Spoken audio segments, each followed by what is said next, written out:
আজকে সকাল সকাল চলে যাচ্ছি একটা গুরুত্বপূর্ণ কাজে, সেটা হলো আজকে এই সাইকেলটা ঠিক করব। এই সাইকেলটা একসময় আমি চালাতে, ঠিক আছে, তো এখন আমার ছোট ভাই চালায়, আর চালাতে চালাতে এই সাইকেলের অবস্থা এমন করে ফেলছে, এটার চালানোর যোগ্য নাই আর কি। এটা আমি আজকে ঠিক করিয়ে দিব, তাই এখন চলে যাচ্ছি সাইকেল মিস্ত্রির কাছে।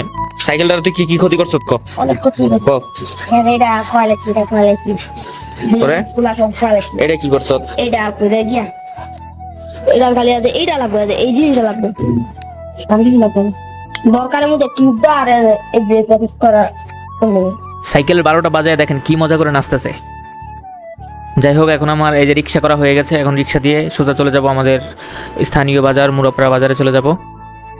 তো ওইখানে সাইকেল স্টোরে চলে আসলাম। এই যে সাইকেলটা সেটিংও করা, মানে উল্টা করে সেটিং করা হয়ে গেছে। এখন এটার ভিতরে অনেক কিছু লাগাতে হবে, 2টা ব্রেক শো পাল্টাতে হবে, তারপরে আপনার গিয়ারের যেই সামনের যেই গিয়ার আছে এইগুলো সব চেঞ্জ করতে হবে, তার সহ সবগুলো চেঞ্জ করতে হবে।